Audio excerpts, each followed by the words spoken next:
सभी बड़े प्यार से कथा सुनते हैं। अक्रूर जी महाराज सुबह को चले और शाम को पहुंचे। अक्रूर जी महाराज अनेक भावनाओं में कल्पना में होते जा रहे हैं। कंसो बतानुग्रह, अरे कंस ने मेरे ऊपर आज बहुत अनुग्रह किया है। जिस वक्त मैं कृष्ण बलराम के दर्शन करूंगा, मां मध्य मंगलम नष्टम फलमांशैव भव। जिस वक्त मैं कृष्ण बलराम के दर्शन करूंगा, उस वक्त मेरे जीवन के सारे अमंगल नाश हो जाएंगे। अरे दुनिया के लिए कंस खराब निकला, पर मेरे लिए तो बहुत ही अच्छा निकला। मैंने ऐसा कौन सा पुण्य कर्म किया जो आज कृष्ण बलराम के दर्शन करने जा रहा हूं। अनेक कल्पनाओं में खो जाते हैं, हाथ पे लगाम छूट जाते हैं, घोड़ा हरे हरे घास में चढ़ने लग जाते हैं। एक डेढ़ घंटे के बाद होश आता है, ओहो मैं तो कृष्ण बलराम को लेने के लिए जा रहा हूं। फिर हाथ में लगाम संभाल लिया, थोड़े आगे और बढ़े, फिर अनेक भावनाओं में खोते जा रहे हैं। यदरे चितम ब्रह्म सुरादिभिः सुरैः, जिनके चरणों में बड़े बड़े देव स्तुति करते हैं। यदर्चितम ब्रह्म भवादिभिः सुरैः, श्रिया च देव्या मुनिभिः ससात्वते, गोचारणायानुचरे चरत बने, यद गोपिकानां कुचकुंकमांकिता। जो चरण नंगे चरण जंगल जंगल में गायों के पीछे भटक रहे होंगे, ऐसे चरण के आज मैं दर्शन करूंगा। जिनके दर्शन के लिए बड़े बड़े देवगण तरसते हैं, आज देव दुर्लभ उन चरणों के मैं दर्शन करने जा रहा हूँ। अक्रूर जी फिर हाथ से लगाम छूट जाते हैं, भाव विभोर हो जाते हैं। यही एक कारण था जो सुबह के चले और शाम तक भी बड़े मुश्किल से पहुंच पाए। अभी अभी भगवान को चारण करके गैयाओं को लेकर के गौशाला में पहुंचे थे। दोहन पात्र लेकर के दूध निकालने के लिए जा रहे थे। दूर से अक्रूर जी को आते हुए देखा भगवान ने। ददर्श कृष्ण रामं च ब्रजे गोदोहनम गतो। कृष्ण बलराम दोनों गैया के दूध निकालने के लिए ब्रज में अर्थात जा रहे थे। अक्रूर जी ने दूर से देख लिया। कैसे है भगवान के स्वरूप? बोले पीतांबर धरा सर्व। भगवान ने पीतांबर धारण कर रखा था। सरदांबुरुहेक्षणो, भगवान ने पीतांबर को नीलांबर धारण कर रखा था। बलराम जी को नीले वस्त्र बहुत अच्छा लगता था। भगवान श्याम सुंदर को पीले वस्त्र पीतांबर अच्छा लगता था, इसलिए भगवान पीतांबर धारण करते हैं। और बलराम जी अधिकतर नीलांबर धारण करते हैं। क्या धारण करते हैं? नीलांबर। अंबर माने वस्त्र, नीला वस्त्र, इसलिए उसका नाम नीलांबर। पीत माने पीला, अंबर माने वस्त्र, पीतांबर हो गया। तो भगवान श्याम सुंदर को पीतांबर बहुत अच्छा लगता था, पीत वर्ण के वस्त्र। और बलराम जी को नीलांबर, नीला वस्त्र बहुत अच्छा लगता था। तो कृष्ण बलराम जी कहाँ जा रहे हैं? गोदोहन करने के लिए जा रहे हैं। पीत नीलांबर धरो सरदांबुरुहेक्षणो। एक ने पीतांबर तो एक ने नीलांबर धारण कर रखा है। ऐसे भगवान को देख करके अक्रूर जी बड़े प्रसन्न हो गए। कृष्ण बलराम ने देखा कि चाचा अक्रूर जी आ रहे हैं, दौड़ करके पहुंचे। गृहीत्वा पाणिना पाणिं आनयात् सानुजो गृहम्। हाथ से हाथ को पकड़ा और घर में लेकर करके बैठे। सबसे पहले ले जाकर के अतिथि कक्ष में रखा, गेस्ट हाउस में, गेस्ट रूम में। और भगवान ने चुप्पे से अक्रूर जी से पूछा, चाचा जी मथुरा में मेरे माता पिता तो ठीक है ना? देवकी वसुदेव तो ठीक है ना? ज्यों ही देवकी वसुदेव का नाम लिया त्यों ही अक्रूर जी रोने लगे। कुछ बोल ना सके, कंठावरुद्ध हो गया, कंठ में से कुछ शब्द ही नहीं निकल रहे हैं। भगवान समझ गए, चाचा जी क्षमा करना, मेरा प्रश्न ही गलत था, मुझे ऐसा प्रश्न नहीं करना चाहिए था। मैं जानता हूँ जहाँ पर कंस जैसे कैंसर बैठा हो, भला वहाँ पर मेरे माता पिता कैसे सुखी हो सकते हैं? कंसो बताध्यात्मनुग्रह, जहां पर कंस जैसा दुष्ट बैठा हो वहां भला मेरे माता पिता कैसे सुखी हो सकते हैं। अक्रूर जी मुस्कुराए और बोले, हाँ कन्हैया ठीक कहा, इसीलिए तो मैं डॉक्टर लेने के लिए आया हूँ। आपको डॉक्टर बन करके मथुरा चलना है और कंस जैसे कैंसर को ऑपरेशन करके फेंकना है। आपको मारने का योजना बनाया है। हजारों हाथी के बराबर के बलशाली कुबले आपके हाथी तैयार करके रखा है, ताकि आप मथुरा में जाओगे तो मदवाले हाथी छोड़ करके तुम्हें पैरों के नीचे दबा करके मार दिया जाएगा। बड़े बड़े योद्धा पहलवान तैयार हैं आपसे युद्ध करने के लिए। भगवान ने कहा, चाचा जी ये बात किसी से मत कहना, अगर आपने किसी से कह दिया मारने के लिए कंस ने बुलाया है तो मुझे फिर कल से यहाँ पर कोई निकलने नहीं देगा। आपको ये कहना, कल मथुरा लेकर के जाऊंगा, परसों शिवरात्रि का दिन है, शिवरात्रि में मथुरा में मेला लगता था, मथुरा के मेला के दर्शन करा के तरसों फिर मैं वापस ला दूंगा। आप तो ऐसे ही कहना। भगवान ने सारा योजना चाचा जी से पहले मिला दिया और भगवान उछलते हुए दौड़ करके पहुंचे नंद बाबा के पास। बाबा कल तो हम मथुरा जाएंगे, मथुरा चाचा विदुर आए हैं हमें लेने के लिए। नंद बाबा ने कहा, चाचा विदुर जी आए, कहाँ आए? बोले वो तो बैठे हैं अंदर। कहाँ है, चलो मुझे दिखाओ। नंद बाबा के पास पहुंचे। अरे भैया राम राम, कितने देर में आए, कितने देर से आए हो? और ये कन्हैया क्या कह रहा है कि मथुरा जाएंगे कल? हाँ बाबा मैं इन्हीं बच्चों को लेने ही तो आया हूँ।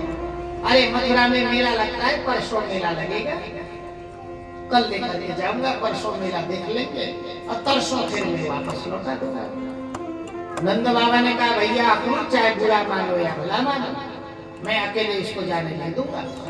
ये बहुत ही उदंड है, बहुत ही बदमाश है, न जाने किसके यहाँ क्या कर देगा। मथुरा तो कंस की नगरी है, राजा की राजधानी, इसीलिए इसको अकेले नहीं, इसके साथ मैं भी चलूंगा।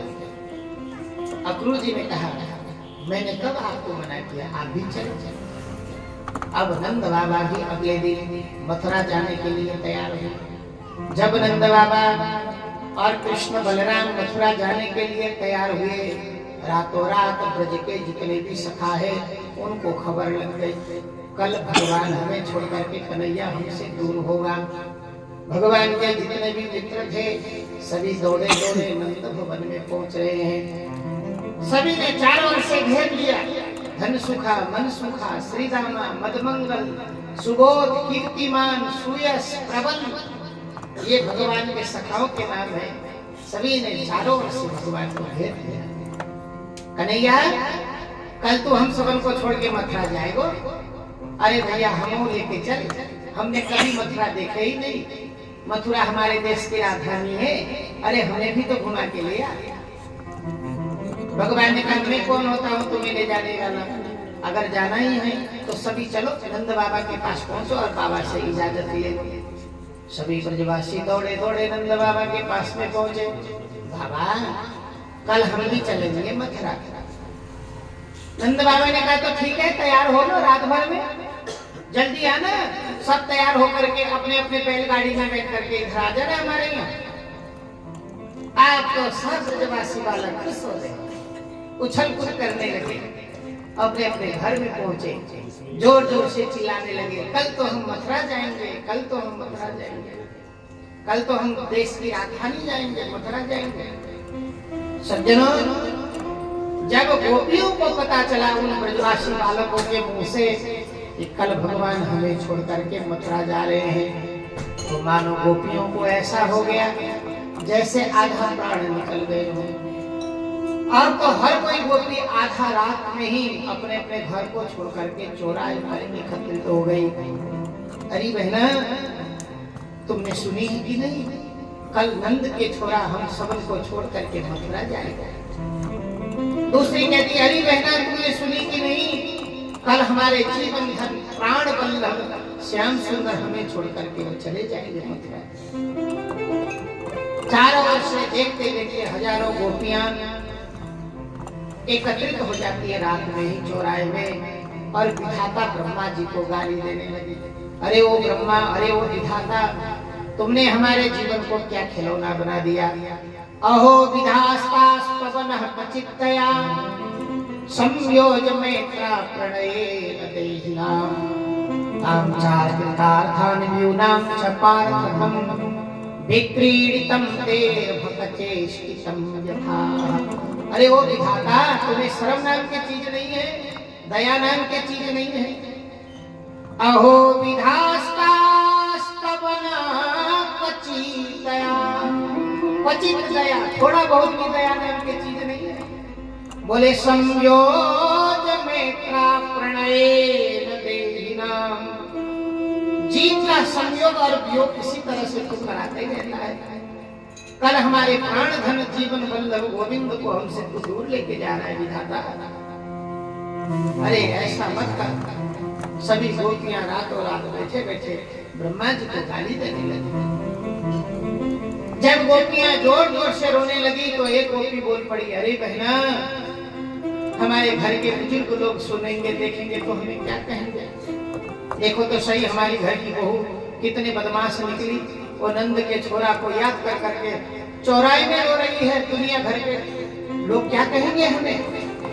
तब तक दूसरी गोपी बोली, किम नो करीष्यान कुलवृद्ध बांधव, चाहे हमारे कुलवृद्ध बांधव, हर परिवार के कुल के खानदान के बुजुर्ग लोग हमें चाहे कुछ भी कहे, हमें उससे कोई लेना देना नहीं है। निवारयामास समुपेत्य माधवम किम नो करिष्यान कुलवृद्ध बांधव, हमारे बांधव लोग, हमारे बंधु बांधव लोग हमें कुछ भी कहे। अरे हमारे प्राण तो गोविंद है, जिस शरीर से प्राण निकल करके जाए तो फिर उसके बाद उस शरीर का कोई अस्तित्व तो नहीं रहता है। कोई 2 मिनट घर में रखना नहीं चाहेगा। अगर किसी का शरीर शांत हो जाए, प्राण निकल जाए, तो भाई अभी तक तो तुम खूब बढ़िया बढ़िया अंगूर के रस पिला रहे थे निचोड़ निचोड़ करके, 2-4-10 दिन और रखो ना, सेवा करो। शरीर तो वो पढ़ाई तो है, प्राणी तो नहीं, पर हम लोग नहीं रखते। जिस शरीर से प्राण निकल जाए तो उस शरीर का कोई अस्तित्व तो नहीं रहता है। जिस नदी में जल न हो उस नदी का कोई अस्तित्व तो नहीं है। ऐसे ही हमारे प्राण तो गोविंद है, जब गोविंद ही चले गए तो हमारा तो कोई अस्तित्व तो नहीं रहा। जिय बिनु देह नदी बिनु बारी,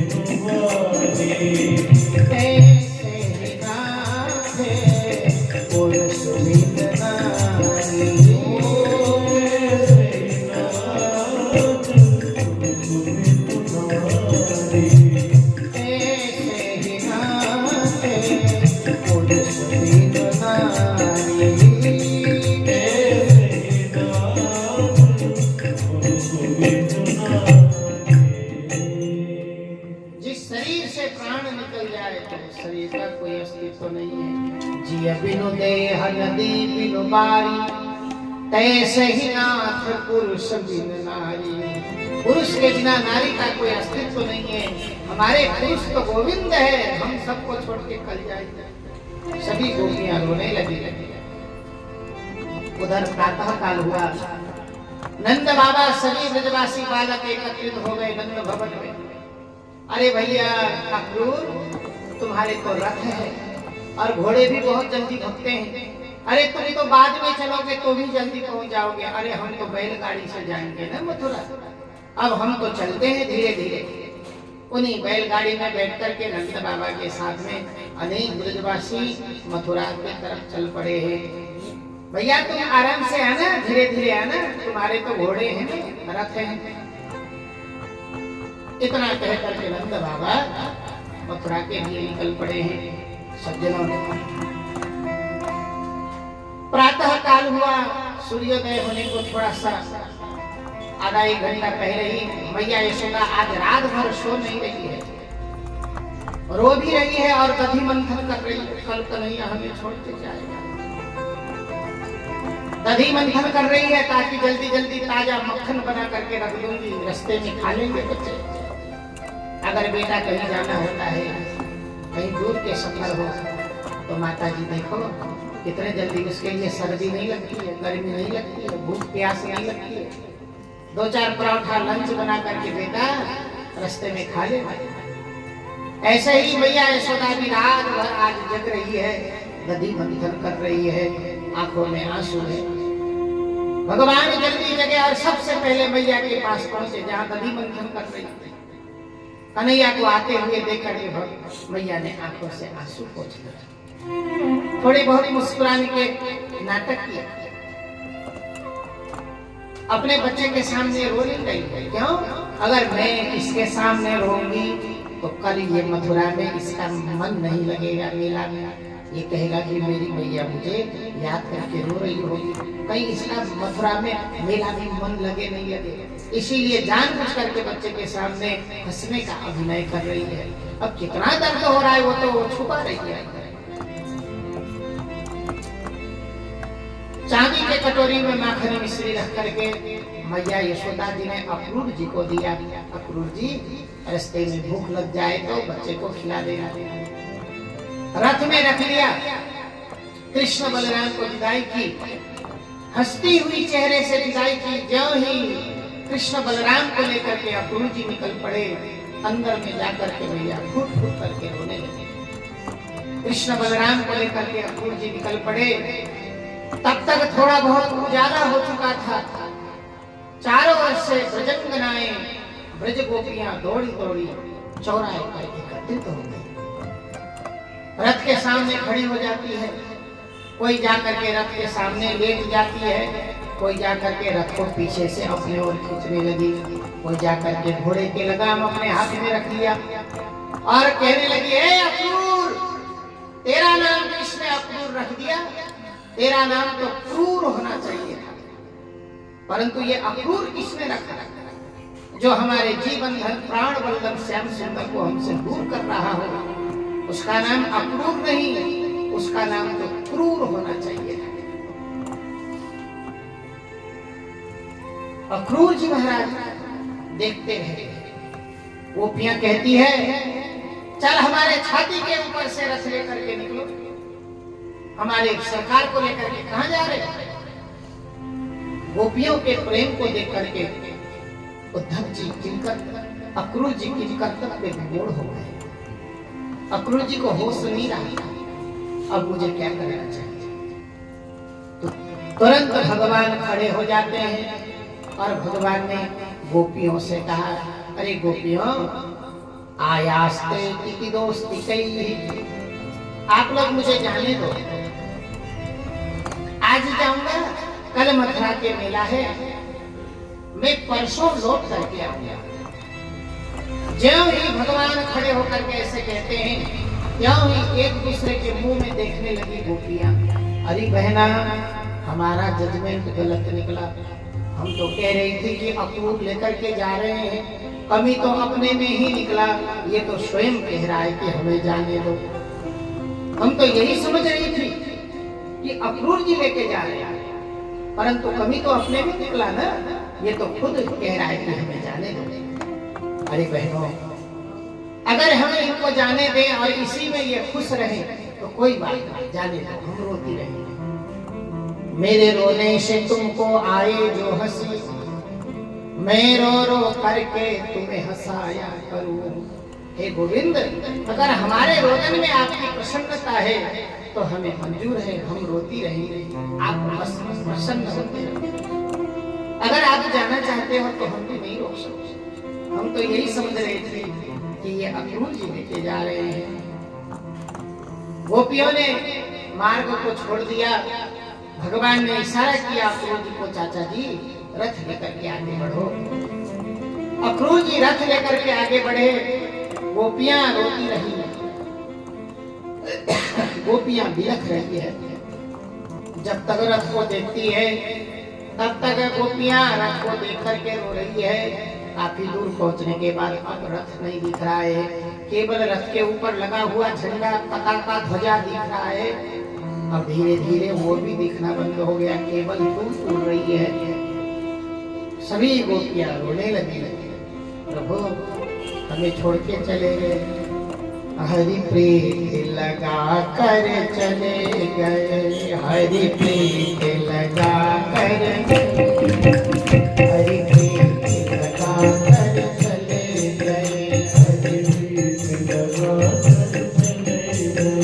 मैं पथ में पलक दिखा न सकी, मैं पथ में पलक दिखा न सकी, मेरा चैन चुरा कर चले गए, हरि प्रीत लगा कर चले गए, हरि प्रीत लगा कर चले गए। मैं पथ में पलक दिखा न सकी, मैं पथ में पलक दिखा न सकी, मेरा चैन चुरा कर चले गए, हरि प्रीत लगा कर चले गए, हरि प्रीत लगा कर चले गए। भगवान ने गोपियों से कहा था कि मैं परसों आऊंगा, और आज परसों हो गया।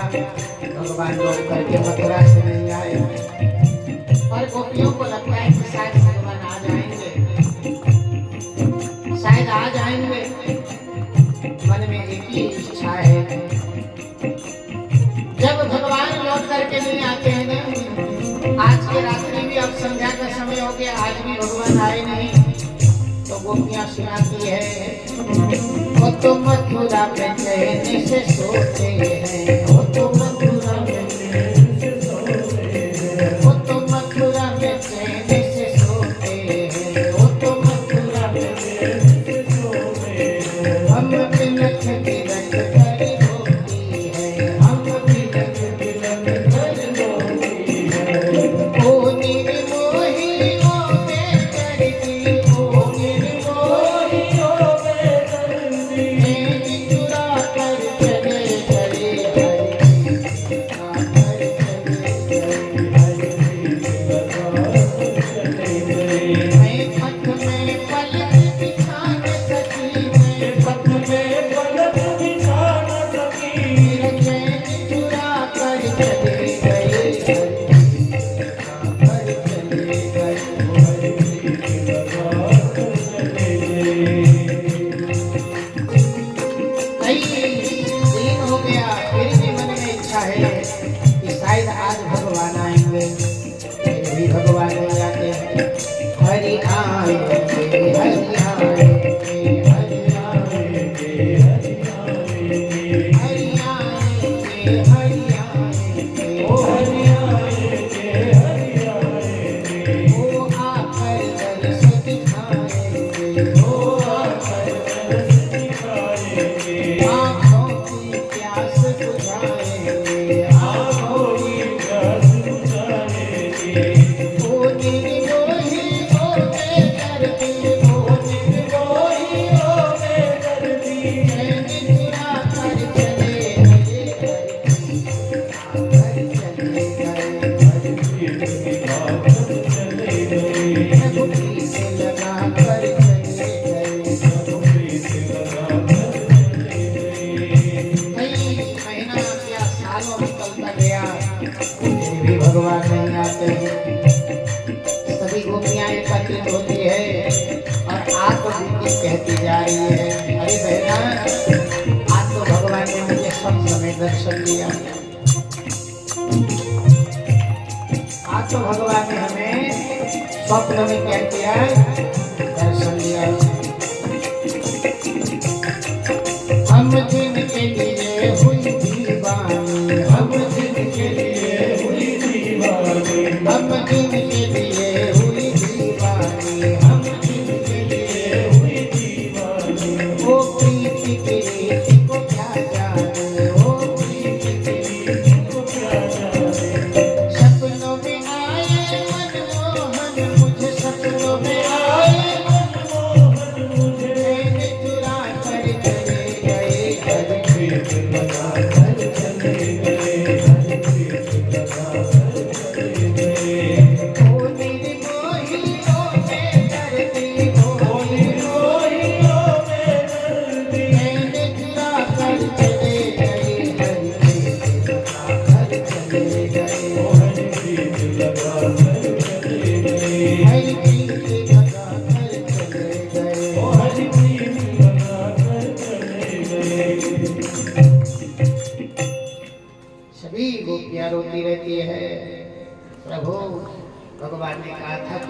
परसों आऊंगा, परंतु आज वर्षों हो गया भगवान लौट करके नहीं आए। गोपियों के मन में एक इच्छा है, हरि आएंगे हरि आएंगे, वो आकर दर्शन दिखाएंगे, हमारी आंखों की प्यास बुझाएंगे। फिर भी वर्षों हो जाता है तो गालियां देना शुरू करती है, ओ निर्मोही ओ बेदर्दी। ये डांटना ही तो हुआ, तुमने चैन चुरा कर चले गए, हरि प्रीति लगा कर चले गए। ओ तो मथुरा में चैन से सोते हैं, हम बिलख बिलख कर रोते हैं। ओ निर्मोही ओ बेदर्दी, नींद चुरा कर चले गए, हरि प्रीति लगा कर चले गए। गोपियां रो रही है, अविरल अश्रुपात करती जा रही है। सज्जनों, उधर अक्रूर जी कृष्ण बलराम को लेकर के मथुरा में पहुंचते थे, उससे पहले ही नंद बाबा पहुंच चुके थे विश्राम घाट पर। आज भी यमुना जी के किनारे में विश्राम घाट है मथुरा में, जहाँ पर अक्रूर जी का अपना निवास स्थान था, विश्राम स्थली था, इसलिए उस जगह का नाम ही विश्राम घाट हो गया। विश्राम घाट में पहले ही नंद बाबा ब्रजवासी बालक पहुंच चुके थे। भगवान भी पहुंचे, रथ लेकर के अक्रूर जी पहुंचे। अभी दिन का एक प्रहर बकाया है। देखो जी, 4 प्रहर के दिन और 4 प्रहर के रात, अष्ट प्रहर के 24 घंटे। एक प्रहर में 3 घंटा होता है। एक प्रहर में कितना होता है? 3 घंटा होता है। सूर्योदय से लेकर के सूर्यास्त तक ये 4 प्रहर हो गया। सूर्यास्त से लेकर के सूर्योदय तक फिर 4 प्रहर हो गया। प्रत्येक प्रहर में 3 घंटा होता है। अभी सूर्यास्त होने में 1 प्रहर बकाया है, अर्थात 3 घंटा अंधेरे होने में बकाया है। सभी पहले ही पहुंच गए थे। भगवान ने कहा, बाबा अगर इजाजत हो तो थोड़ा हम मथुरा घूम के आते हैं। नंद बाबा ने कहा, कहीं नहीं जाएगा, तो बहुत ही उदंड है, बदमाश है। ये मथुरा की कंस की नगरी है, राजा महाराज कंस है देश के राजा, कहीं नहीं जाओगे, बैठो चुपचाप।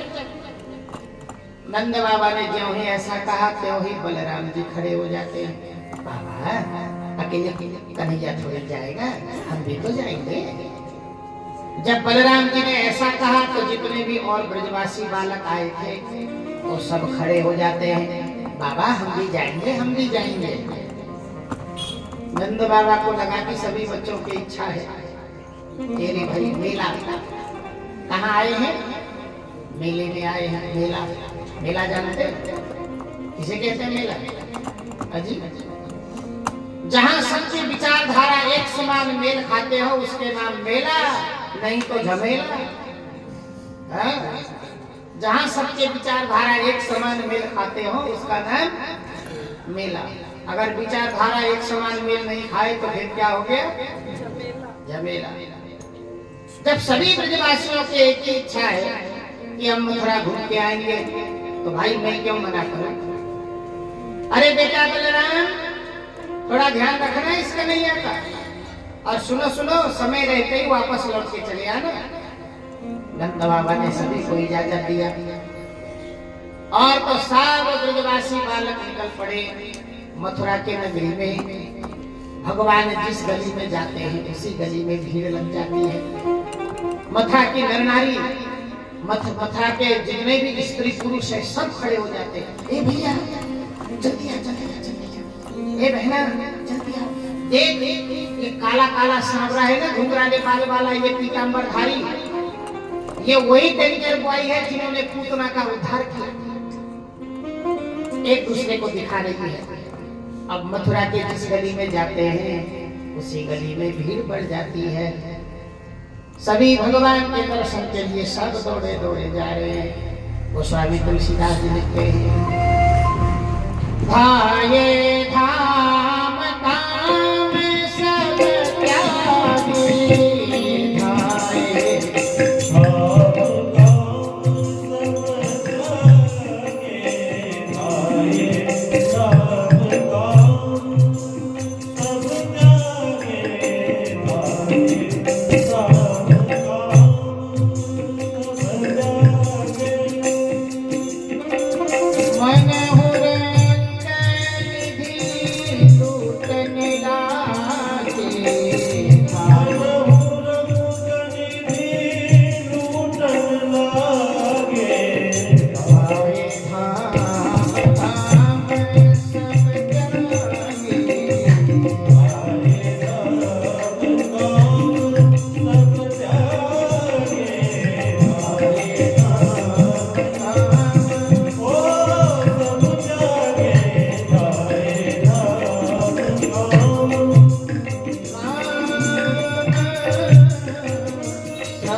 सब दौड़े दौड़े भगवान के दर्शन करने के लिए दौड़ रहे हैं।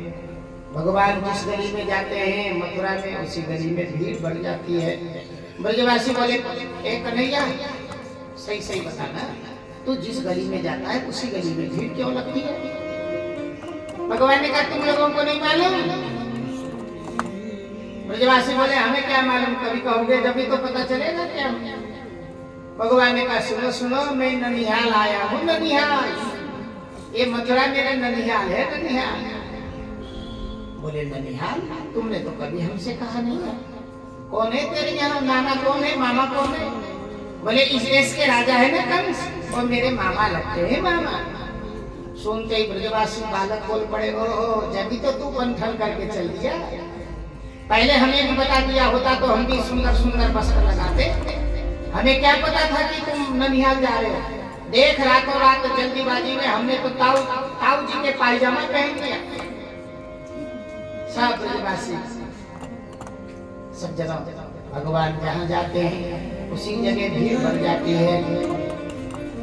एक बात बताऊं, एक मथुरा में नई बहू आई थी, अभी शादी होके अभी 2-4-5 महीने हुए थे, नई बहू आई थी। अब हमारे यहाँ तो ब्रजमंडल में ऐसा नियम है, 2-4 बच्चे हो जाते हैं फिर भी वो घूंघट नहीं छोड़ते हैं, साड़ी पहनते हैं ना वो लड़के लोग। अब आजकल तो ये सूट सलवार घाघर फागर सब पहनने लग गए, और अधिकांश आज भी यही नियम है, साड़ी पहनते हैं। और ये 2-2 4-4 बच्चे हो जाते हैं फिर भी। अब नई बहू हो तो फिर वो तो घूंघट लेगी। अब इधर के लोग तो घूंघट लेते ही नहीं, और कथनचित घूंघट, उन्हीं में घूंघट डाले तो पूरा रकड़ कॉलोनी दिखाई दे। पहली बात तो कोई डालते ही नहीं, अगर डाल भी ले तो इतने चूड़ी पतली होती है, यहाँ डालो तो उठ के देखो जनकोर तक पहुंच जाओ, संदोगढ़ तक दिखाई दे।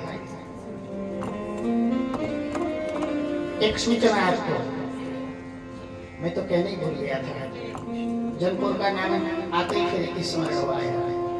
हमारे जनकोर से 2-4 लोग आए हुए हैं, आप सबको निमंत्रण देने के लिए आए हैं। हमारे सुनीता माता जी आई है, इधर हमारे आप आए हैं, नरेंद्र जी भी चले गए, निकल गए। तो आप सबको निमंत्रण देने के लिए आए हैं। अगले महीने के फरवरी 19 तारीख से जनकोर में कार्यक्रम है। फरवरी 19 तारीख को वहां तो माता जी कह रही कि सबको उत्थे रहना 7 दिन, ताला लगा के आना है, चूल्हे में मिटा देने के लिए आई है। सभी बोलो जी राधे राधे। 20-22 दिन रह गया होगा, कितना दिन रह गया?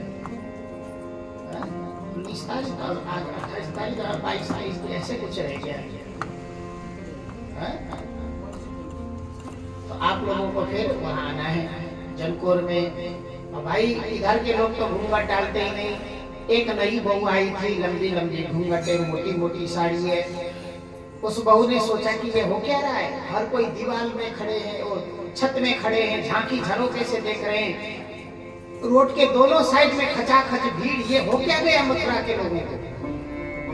चलो मैं भी चलती हूँ। छत में खड़ी हो गई और छत में खड़ी होकर के वो भी अब पूरे शरीर घूंघट है ना, तो ऐसे देखने लगी, घूंघट से ऐसे देख रही है। इतने कृष्ण बलराम के दर्शन करते करते इतने भाव विभोर हो जाती है कि घूंघट नीचे की ओर गिर जाती है। वहीं बगल में सासू माता जी खड़ी थी। सासू माता, ए बहू क्या कर रही है? सामने जेठ है, ससुर जी हैं, बड़े बड़े लोग, एक घूंघट डाल। सासू माता जी ने याद दिलाई तो उस बहू ने घूंघट डाल दिया। फिर इसी तरह से कृष्ण बलराम के दर्शन करने लगी। आहा, कितने सुंदर पुरुष है, क्या सुंदर स्वभाव है, कितने सुंदर स्वरूप है। दर्शन करते करते फिर घूंघट नीचे, होश ही नहीं रहा। भगवान के दर्शन करते करते दोबारा घूंघट नीचे। सासू माता जी वहीं खड़ी, ए बहू घूंघट डाल, सामने देख ससुर जी बैठे, जेठ जी बैठे। फिर बहू को याद दिला दिया तो बहू ने घूंघट डाल दिया। तीसरी बार घूंघट डाली, भगवान के दर्शन करते करते फिर तीसरी बार घूंघट नीचे।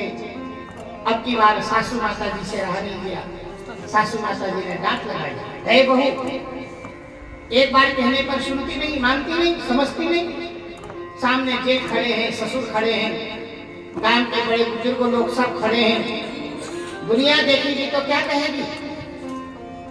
अभी तो इस घर में बहू आई नहीं, इसने तो घूंघट भी छोड़ दिया।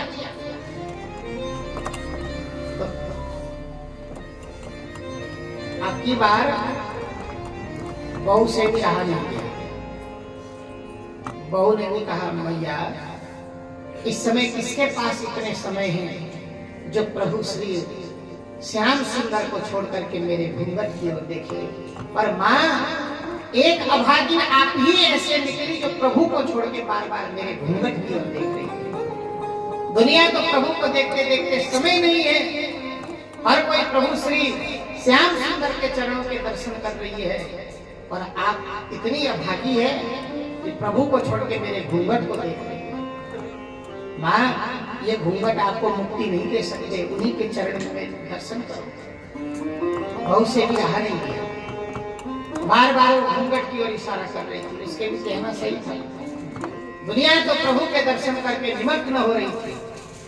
सज्जनों, इस तरह से भगवान जहाँ जाते हैं उसी गली में भीड़ लग जाती है। सज्जनों, भगवान उस जगह पहुंचे जहाँ पर परशुराम जी ने कंस को एक धनुष दिया था और बोला था कि ये कंस, ये धनुष कोई तोड़ नहीं सकता है, अगर कोई तोड़ दे तो समझ ले वो भी तेरे को छोड़ेगा नहीं, तुझे भी तोड़ देगा। तो यहाँ पर भगवान उस जगह पहुंचे। कंस को पता है कि ये धनुष तोड़ सकता है, इसलिए उसने तमाम पहरेदारों को रख रखा है। जब ही भगवान अंदर जाते हैं ना, भगवान को देख करके पहरेदार मोहित हो, अरे कितना सुंदर पुरुष है भाई, ये कहां से आ गया ये बालक? अरे मोर मुकुट तो देखो। तीसरा सेना कहता है पीताम्बरी तो देखो। चौथा कहता है कि घुंघराले बाल तो देखो। पांचवा नंबर का सेना कहता है कि टमाटर जैसे गाल तो देखो। भगवान के सौंदर्य के वर्णन करने लगे। कंस के सेना को पता ही नहीं चला कि भगवान किधर जा रहे हैं। भगवान उस जगह पहुंचे जहां पर धनुष रखा हुआ है। भगवान ने उठाया और एक ही बार में धनुष को उठा करके कड़ कड़ कड़ कड़ कड़ कड़ वहीं पर तोड़ दिया है। ज्यों ही धनुष भंग हो गया, ज्यों ही धनुष भंग हो गया, त्यों ही सब खड़े हो गए। ए भैया क्या हुआ, ये आवाज कहां से आई? देखा तो धनुष टूटा पड़ा था। कंस के सेनाओं ने चारों ओर से भगवान को घेर लिया। बलराम जी दूर में खड़े थे। बलराम जी ने कहा, ए कन्हैया, डरने वाली कोई बात नहीं, पहले ये बता कि धनुष कितने टुकड़े हो गए? भगवान ने कहा 2 टुकड़े हो गए। बलराम जी ने कहा 1 टुकड़ा फेंक इधर। भगवान ने 1 टुकड़ा ऐसे फेंक दिया, बलराम जी ने टुकड़े को पकड़ लिया। बीच में भगवान, यहाँ भगवान है, इधर कंस के सेना है, पीछे 1 टुकड़ा धनुष लेकर के बलराम खड़े हैं। दोनों कंस के सेना बीच में आ गए। दोनों भाई ने और पिटाई लगाना शुरू कर दिया। प्राण बचा करके कंस के सेना वहां से भगे। पतली गली 9-11 हो गए। पतली गली से सब निकल पड़े, दौड़े दौड़े पहुंचे हाथते हुए। महाराज गजब हो गया। क्या हुआ? वही हुआ जो आप डराते थे, भयभीत रहते थे। क्या हुआ? कंस ने पूछा क्या हुआ? बोले धनुष भंग हो गया। कंस ने कहा दुष्टों, उसके साथ युद्ध करने के बजाय तुम प्राण छुपा करके भगे। आज तक तुम्हें ऐसे तनखा देकर रखा था मैंने, एक धनुष के सुरक्षा तुमसे नहीं हो पाया। आज मैं तुम्हें छोड़ूंगा नहीं। कंस ने अपने सेनाओं का ही उद्धार अपने हाथ से कर दिया। कई सेनाओं को कंस ने अपने हाथ से ही मार दिया। क्यों? क्योंकि विनाश काले विपरीत बुद्धि। जब विनाश का समय आता है तो बुद्धि विपरीत हो जाती है। अरे कम से कम आज छोड़ दिया होता तो कल होने वाले संभावित युद्ध में वो पहलवान, वो सेवक काम देते कि नहीं? कई सेनाओं को तो अपने हाथ से मारा। वहां से धनुष को तोड़ करके भगवान लौटे। कहां पहुंचे? जहां पर नंद बाबा बैठे हैं विश्राम घाट में। नंद बाबा ने पूछा बेटा सही सही बताना, ये 15-20 मिनट पहले एक भयंकर आवाज आई कहीं से, ये आवाज कहां से आई? भगवान ने ये नहीं कहा कि मैंने धनुष तोड़ दिया तो उस धनुष टूटने का आवाज है। भगवान ने कहा बाबा हम तो जा ही रहे थे मथुरा में, अंदर से आवाज आई, ऐसी आवाज आई कि डर के मारे हम वहीं से लौट चले आए। ये नहीं कहा कि हमने धनुष तोड़ दिया। वसुदेव नंद बाबा ने कहा हाँ बेटा ठीक किया। रात्रि में भगवान विश्राम करते हैं विश्राम घाट में। इधर कंस को रात भर नींद नहीं आती है। मरने वालों के 2-4 लक्षण होते हैं, जो ये सारे लक्षण कंस देख रहा है। बताओ मरने वालों के लक्षण बताओ कि नहीं? अजी डर लगता है भैया। मरने वालों के लक्षण बताओ कि नहीं? अजी बताओ। कहीं घर में जाके आप भी देखने लग गई तो? अजी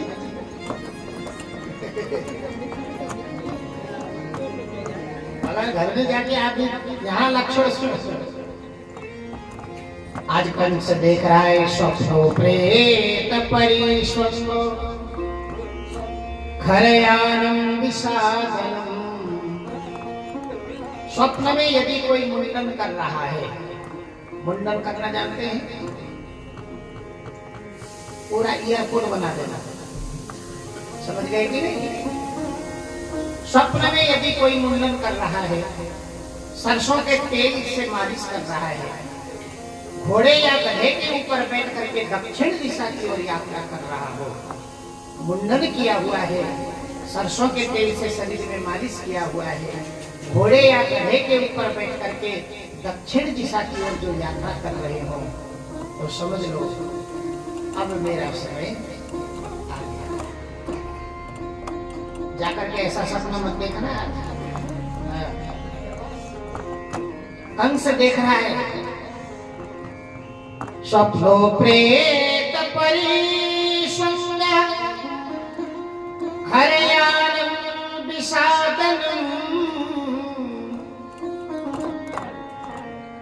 रात भर स्वप्न में थरथराने लगा, बड़बड़ाने लगा। सेनाओं को बुलाया, बोला कि मेरे मेन दरवाजे में हजारों हाथी बराबर के बलशाली कुबलया पीर नाम का हाथी था। बोले उस हाथी को शराब पिलाओ, पहले पागल बनाओ उसको। जब कृष्ण बलराम आएंगे महावत हाथी खोल देना। पहले ही 10,000 हाथी बराबर के बलशाली हाथी और ऊपर से मदिरा पी करके ये पागल हो जाएगा। तो कृष्ण बलराम के ऊपर छोड़ देना, सूंड से पकड़ पकड़ करके घुमा के पटक करके पैरों तले दबा के हाथी मार दे। तो कंस ने कुबले आते हाथी को तैयार किया, रातों रात मदिरा पान करवाया। जब अगले दिन प्रातः काल हुआ, सभी ब्रजवासी अंदर घुस गए थे। सबसे लास्ट में कृष्ण बलराम जी आए। महावत ने देखा कि कृष्ण बलराम आ रहे हैं, हाथी को खोल दिया।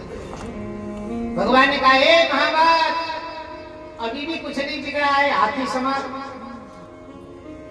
महावत ने कहा, ये तुम्हारे स्वागत के लिए हमने हाथी छोड़ रखा है। भगवान ने कहा, मान जा मान जा मान जा भाई, मान जा, हाथी पकड़ ले, अभी भी कुछ नहीं बिगड़ा है। पर महावत माना नहीं। जब हाथी अपने ओर आते हुए को देखा, त्यों ही कृष्ण बलराम ने छलांग लगाया। एक जाकर के हाथी के सूंड को पकड़ लिया, एक ने जाकर के हाथी के पूंछ को पकड़ लिया। कभी बलराम खींचते हुए 10 कदम पीछे लेके जाते हैं, तो कभी श्याम सुंदर सूंड में पकड़ करके 50 कदम हाथी को कभी आगे लेके जाते हैं। कभी 10,000 हाथी बराबर के बलशाली कुबले आते हैं, कभी आगे हो रहा है, कभी पीछे हो रहा है, कभी आगे हो रहा है, कभी ऐसा लग रहा है कि कृष्ण बलराम खिलौने के साथ खेल रहे हैं। हजारों हाथी के बराबर बलशाली कुबले आते, हाथी का बल कुछ काम नहीं आएगा। कभी हाथी आगे तो कभी हाथी पीछे। सज्जनों, अंत में दोनों भाई ने छलांग लगाया और हस्ती दंत में जाकर के लटक गए, हाथी के दांत में लटक गए। जब ही एक झटका मारा, उसी वक्त हाथी के दोनों दांत टूट गए। हाथी के दांत टूटते ही बड़ा ही कष्ट महसूस हुआ। उसी वक्त हाथी धराशायी हो गया, निष्प्राण होकर के वहीं पर गिर पड़ा। सुखदेव जी कहते हैं, जो दांत थे ना, कृष्ण बलराम जी ने हाथी के दांत को अपने कंधे में रखा, उसमें से खून टपक रहे हैं। जब कंधे पर रखा तो जगह जगह क्या है, खून के धब्बे लग गए हैं।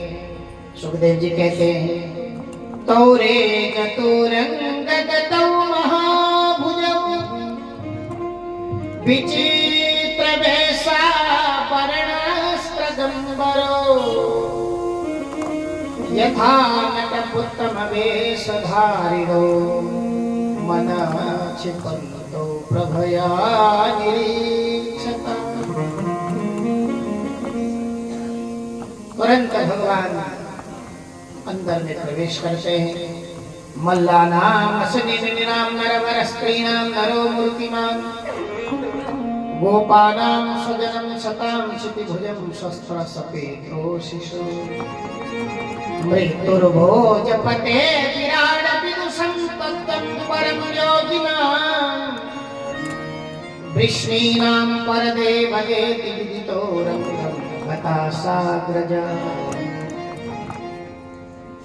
ज्यों ही भगवान उस कंधे में हाथी के दांत लेकर के अंदर प्रवेश करते हैं, सबने भगवान के अलग अलग रूप से दर्शन किया। जिनकी रही भावना जैसी, जिनकी रही जिनकी रही भावना भावना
जिनकी रही भावना जैसी, जिसकी जैसी भावना थी उसने उसी अनुसार से भगवान का दर्शन किया।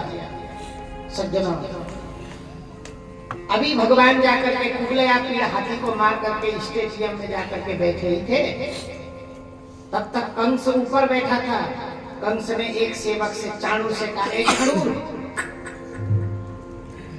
चाणूर बड़ा पहलवान था। चाणूर को इशारा किया, ये आ गया, मारो मारो, जाके पटको इसको, पछाड़ो। अब चाणूर अखाड़े में कूदा और जांग में बार बार मारने लगा और ऐसे बाजू में बार बार, हे कन्हैया आजा, तेरे और मेरे हो जाए दो दो हाथ। भगवान ने कहा, क्या चाहता है तू? बोले कि तेरे साथ युद्ध चाहता हूं। भगवान ने कहा, मथुरा के लोगों में शरण नाम की चीज है कि नहीं? कहा तू 30-35 साल का जवान और कहा मैं 11 साल का। तेरी और मेरी कोई जोड़ी है जो हम तेरे साथ युद्ध करें? और तू बार बार मुझे ललकार रहा है, मेरे बराबर का जोड़ी ले, उसके साथ मैं युद्ध करूं? शर्म नहीं आती? 35-40 साल का इंसान 11 साल के बच्चे के साथ युद्ध करेगा? तब तक दूसरा बोल पड़ा, न बालो न किशोरस्तम बलश्च परिणाम वरा। तू बालक नहीं है, किशोर भी नहीं है, तू तो पहलवानों के भी पहलवान है। भगवान ने कहा कि ऐसे में पहलवान के भी पहलवान हूं। तो बोल पड़ा, अगर तू पहलवान नहीं होता, कुबलया पीड़ हाथी जिसमें 10,000 हाथी बराबर के बल था, अभी अभी किसने मार गिराया? और तू कोई साधारण बालक है? तेरे पास तो अतुलित बल है जिसके कोई तुलना नहीं। अब ब्रज से आया हुआ एक 3, 3.5, 4 साल का बालक था, ब्रजवासी बालक, तो तलाता हुआ बोल पड़ा, एक कन्हैया लाला, ये चाणूर तक कुछ ज्यादा ही बड़बड़ा रहा है, बड़बड़ा रहा है।